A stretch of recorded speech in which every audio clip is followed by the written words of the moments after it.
Once I called out this person for littering. Like I shamed them publicly. What did they litter? Their child shat on the ground. Yeah, at the food court.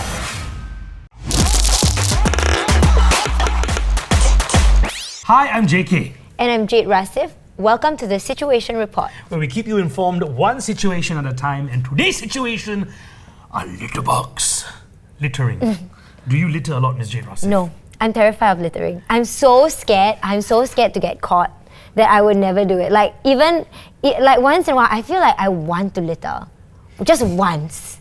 Just to be like cool, you know, like just be like, you know, like maybe I don't smoke, but like smoke a cigarette or something and then just be like, yeah. But I can't. Something stops me. It's the How Kong Ming. The moral education we had in school. It's too strong. It's strong. But people do it, you know. But people I'll pick it up after that. People litter, they smoke tissue paper.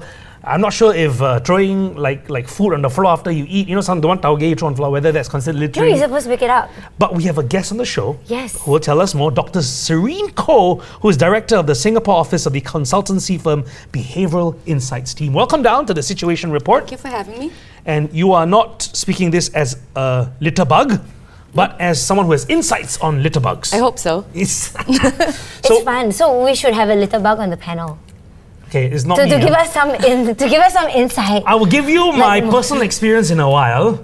Personal experience? With littering, but you know, is not on purpose. But I want to ask you first and foremost, because this year has been designated the year of public hygiene in Singapore. Really? Yes, it has. Isn't that every year? Okay, but this year specifically, you know. Because Dr. Serene, you study human behavior, can you tell us why do people litter? Despite, you know, there's all the anti-littering campaign, How Kong Ming, like we mentioned earlier in school, moral education. Why do people litter? So, as we all know, this is a multi-pronged issue, right? I think from public education, from penalties, from fines, there's legislation against littering, and so it is not something that we have not tried to fix. And I think it's really important for us to understand where the littering happens, right? And where littering tends to happen more than others. So there's data to suggest that places that like our reservoirs, our water catchment areas, those are actually quite clean, relatively speaking. But it's areas like our hawker centres, food courts, some places in the CBD area that are dirtier than others. And there's certain research to suggest what we call this broken windows theory. It is a bit of a complex one, but basically what it suggests is that when there's a single broken window in an area, people see this as an area that is not patrolled, it's an area that people don't care about, and so you can do whatever you want there and nobody cares, right? And so therefore, littering basically begets littering. So the moment someone sees a piece of tissue on the floor or they see garbage on the floor and no one is picking it up, then I feel okay dropping my tissue paper as well. Whereas if you went to, let's say, the barrage, where it's very clean, right, and no one has littered, you don't want to be the first person to litter. Personal experience, HDB car parks. So I moved in, you know, to HDB 2 years ago, BTO, new one in Kallang. Come and visit. Is it a congratulations thing? Yes. Kallang is nice. Yeah. Can I just say that there are so many like tissue paper, cigarette, receipts. It's like when people park in HDB car park, they just treat the car park like is that a thing? Is that the broken windows thing? I mean, but my car no broken windows, no. But the floor, so much litter in the car park. So the idea is that the car park doesn't belong to anybody technically, and because it doesn't belong to anybody, nobody has ownership over it. You rightly brought up this really important fact is that when ownership or where the space doesn't belong technically to people, it's much easier for us to rationalize that we haven't done something wrong. So I want to raise this number that's to me shocking. How many tickets were issued for ground littering last year? I will guess 19,000 with 31% going to non-residents. You say 19? Okay, you are very close. Price is right. 18,600 tickets for ground littering were issued. Cigarette butts were the most littered item. Yes. Cigarette butts. So that's littering, right? Cigarette butts. Yes, because it's yeah. You know. Oh, that's definitely that. You can't say that comes from the ground. You can't rationalize that way. So why do smokers not? Because it's not convenient, or there's no dustbin nearby? I think that one actually genuinely, I think it's about availability, right? You know, people see dustbins and combination of maybe not enough dustbins, but also now that smoking is only in designated areas. Right. And so, you know, these are concentrated And therefore, if you happen to be smoking in an area that doesn't have a dustbin, or you're not supposed to be smoking in certain areas and there's no, cigarette trash bin, whatever you call it, the easiest place is just to just drop it on the ground. And I suspect that a lot of littering is a little bit like that, which is incidental. I don't think anybody carries a bag of garbage around and says, today I'm going to litter. Like, I hope not, unless you're Jade and you're like, today this dust needs to return to the ground. People who've been doing this forever, man. Unless you've seen people who are neighbours who fight. Okay, we don't talk. There's a different but topic. The neighbours fighting is a different topic. No, but this is cultural, right? Like you would sweep your dust, like went into your house from outside of the house, and we live in the kampong. So it's actually cultural. Man, I never lived you in return the dust before. to the dust. Just to let you know. Okay, so I'm still a bit young, even though I may not look like it. Can we talk about CWO? When we were growing up, we are same age, right, around there? No. Okay, you're younger than me. CWO was a big thing when I was in primary school. What's CWO? So, corrective work order. So, since 1992, I'm not sure they still do it these days. Yes, they do. They still do it these days? Yes, very much so. So, when I was in primary school, I remember that we were in an excursion bus, and then our teacher will point out, you see those people litter, they have to do CWO. So you go to the beach and you have to pick up litter, you wear this orange vest, CWO. It's pink. Oh, is it pink now? Was it always been pink? Okay. I think they've upgraded Changed the colours. yeah. Pink seems a bit more fashionable. More fun. Yeah. So, does CWO work? And if they say, let's say, make people do CWO in Tampines, where a lot of people can see you, in Somerset, do you think it'll work? The CWO, does it still work? I have slightly complex feelings about the CWO. Whether or not it works, I think it depends on how you measure success.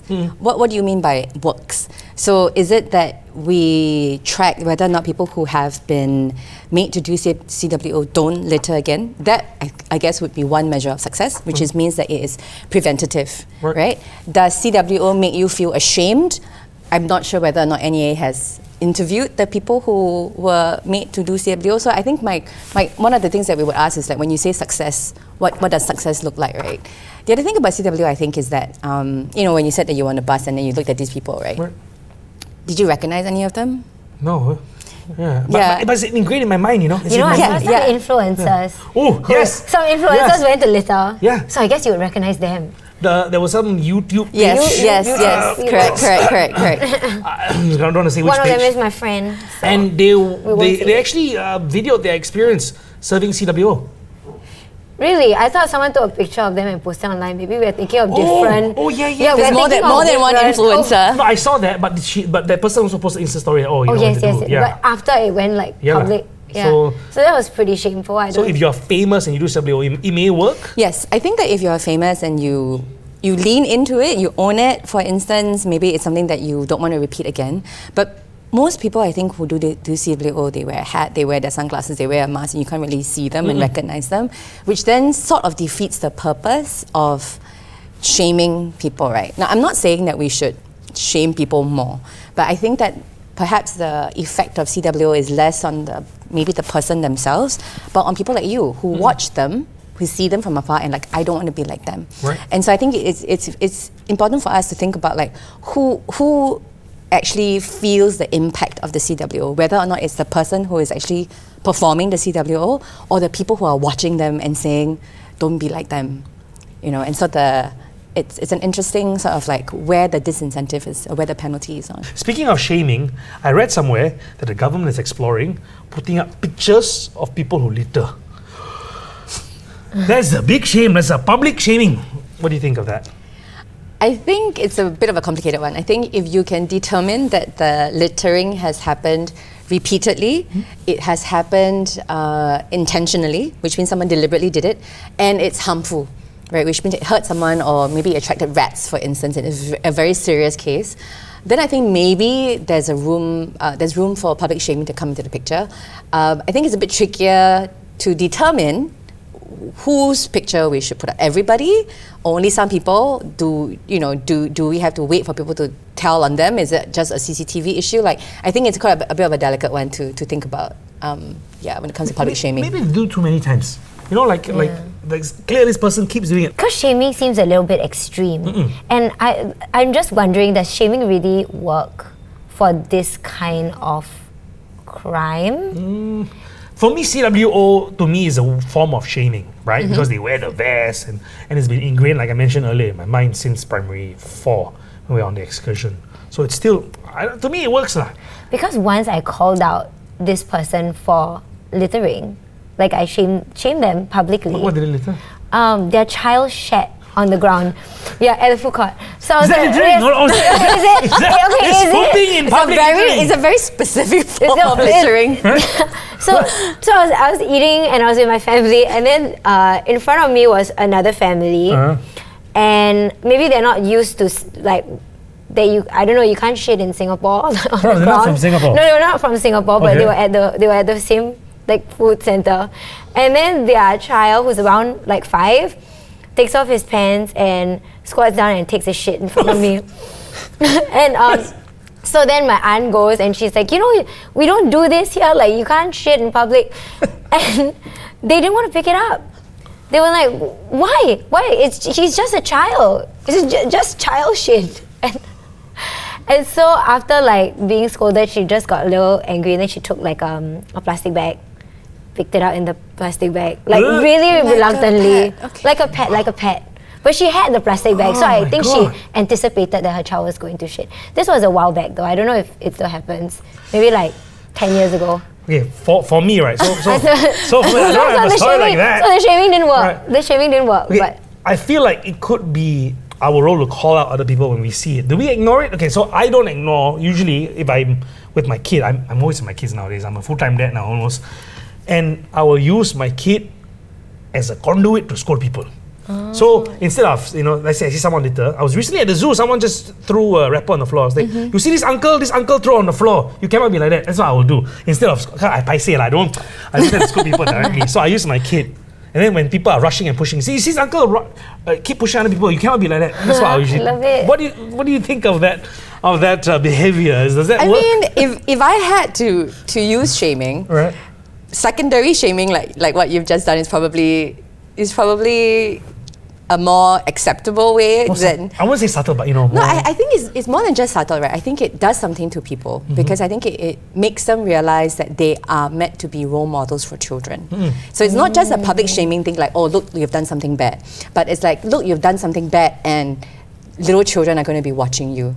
So it almost accentuates the guilt, the shame with guilt. Because not only am I doing something wrong, I'm doing something wrong in front of children who are impressionable, children who I'm meant to be a good role model to. So I think it's actually quite smart. See, Without even not knowing. bad. I'm being smart without even realizing it. I'm just trying to paiseh people with my kids. you're smart, I'm just aggressive. So from public shaming to the cleaners who help us, clean up our areas. Did you know that according to this survey, there's 59,000 cleaners in Singapore, which is a much higher cleaner to resident ratio than other countries. We have a lot of cleaners everywhere. And why are we not taking ownership of cleaning up after ourselves? That's the question I have.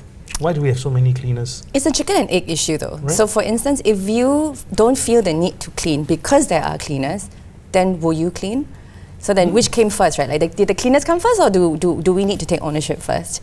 And a lot of the cleaners, if I understand right, clean at times of the day that you don't see them. They come very, very early in the morning or they clean very, very late at night. Which means as far as you're concerned, or as far as I'm concerned, Singapore is automatically just clean and green when I wake up in the morning. You don't actually see the litter because you don't see the cleaners. So it's a very invisible effort, it's very invisible work. It's very thankless work because you don't see the effort that goes in. And that could be part of the reason why people take them for granted because you don't see them and so you just assume that the roads just clean themselves.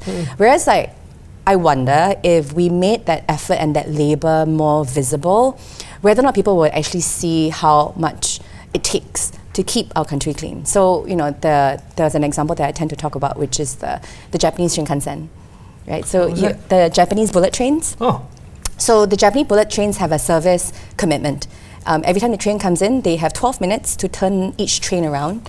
Of that 12 minutes, 7 minutes is taken up for cleaning. Whoa. And when I say cleaning, I mean they genuinely clean. They vacuum, they clean the bathrooms, they empty out the trash.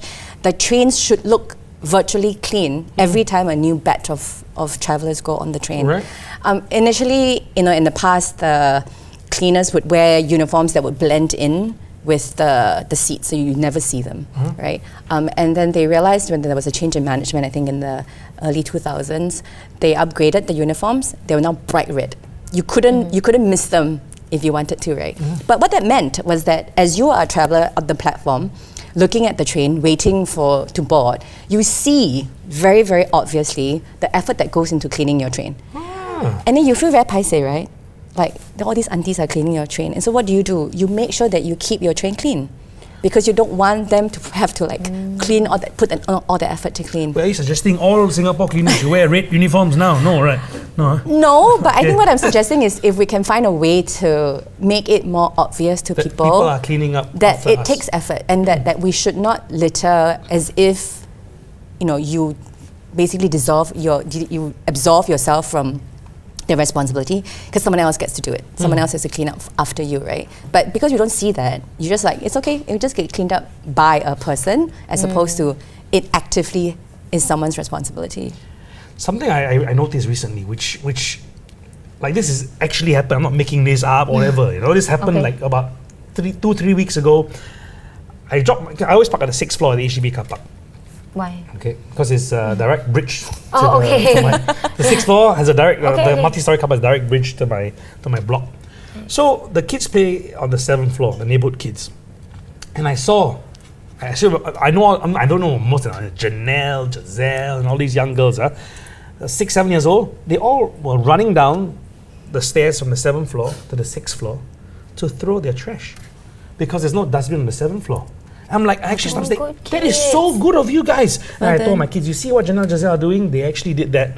That they are coming down and walking down the whole flight of steps just to throw the litter. So the first thing I did, why is there no dustbin on the 7th floor? Okay, but this is my question, right? How do we teach our younger generation to do this? Because when I was in school, the CWO is ingrained in my mind. Like, I will never forget people being shamed. But what else can we do to, tell our kids not to litter and also to respect our cleaners? I really like what you said because clearly something must be working because your Janelle and Giselle are coming down. And I wonder to what extent is their motivation one of fear, which is like what Jade said, right? Like, I don't want to get caught. Or is it one out of respect, which is a much more positive motivation. So I don't want to litter, not because I'm afraid of getting caught, but I don't want to litter because this is my home and I want to keep it clean. Those are two very different motivations. The end result is the same, you don't litter, right? But one comes from a place of protection and care, another one comes from a place of fear, which is because I'll get Mama Papa scolding me. But I think or in policeman Singapore, catch you. it's mostly like a place of fear. I would be very surprised if 7-year-old girls felt a sense of belonging and ownership. Of the playground. Of the playground. But I do feel like kids are a little bit more, because they're a bit more exposed to these ideas of civic mindedness. We got to put away our stuff, we got to keep the place clean. And then as you grow up, that's when I feel your standards start to slip.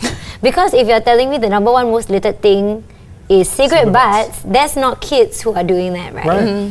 So it's not, to me, it's not really how do we teach our kids. We're doing a really good job with the kids. But how do we maintain that into adulthood? And this goes back to what I said initially, which is that it is a multi-pronged thing. So there's the public education part, which takes kids from when they're in school, right? But the moment they leave school, the public education part, you have less control because you're not, the children are not in an enclosed classroom where you can keep telling them stuff anymore. The public education takes a very different form when you get older. And then there are other things that come to the picture, things like habit, right? Smoking, things like social role models, for instance. You're doing a really good job telling your kids, oh, look at Giselle and Janelle, they're really good role models. And so they have a positive role model to look at. But if, for instance, you're a smoker and you see other smokers throwing, who is your role model? Other smokers. And then they do it and then you are going to do it too. So the power of social influence is very, very strong. Which again then goes back to the broken windows theory thing, right? Which is that when there are other people who are doing it, I will do it too. If other people are not doing it, I won't be the first one. Can we link this to how in Japan, right, the people respect their spaces, like you mentioned earlier, the environment. How do we get Singaporeans to do this? Because is it true that Japanese carry plastic bags to throw their trash inside? I mean, there are very few bins. Right, in Japan. I was surprised. Yeah. Because there are no bins. But it's because they don't walk and eat.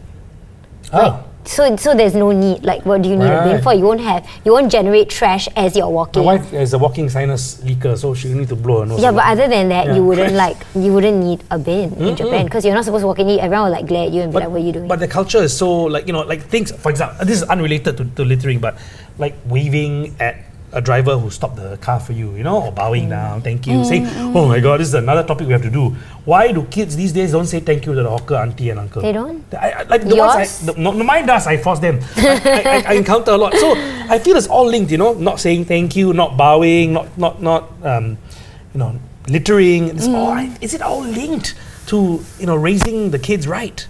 And making sure. I think there's one part of it. I think, Jade was talking about public education in school.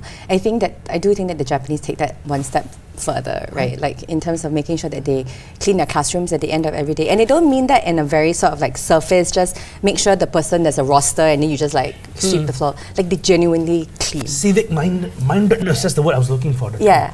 I feel Singaporeans are missing that nowadays, no? I feel like they always did. We always don't have civic No, mindedness. I know. I mean, like, there's always been a group of Singaporeans that are not civic-minded. But that's not like nowadays thing. Because when you look at the kids, they're not that bad. It's like, to me, who are the people who will push you to get onto the train? Is it the kids or is it the old people? The uncles and aunties. Yeah. Who are the ones Not who all are, uncle aunties who is the one who are the people who like watch TikTok really loud in the middle of the train? Is it the kids? I'm telling you, it's not the kids. Okay. In a meeting, never silence the phone. Yeah, who? Is it the kids? My phone is silenced. I think more fundamentally, we need to think about our relationship with our space, right? And how attached we are to our environment. I think in Singapore, because we are so modern, because we have embraced progress so much, a lot of what we grew up with might have, been pulled down, might have been redeveloped, and it's very difficult for people to form roots to a space which is ever changing. And so one of the things that I really believe is that if you really wanted people to think about littering, to not just think about how do you prevent people from, or how do you punish people from littering, but also to prevent them from littering in the first place, to take care of our environment, and how do you preserve our spaces so that people feel a sense of attachment to them? And then the littering and not littering part just comes naturally. It shouldn't come from a space of fear. It should come from a space of care and protection. To wrap things up, I want to say thank you very much to Dr. Serene Koh, Director of Behavioural Insights Team in Singapore. Thank you so much for joining us. And that wraps up today's episode of Situation Report, where we keep you informed one situation at a time. Thank you for joining us.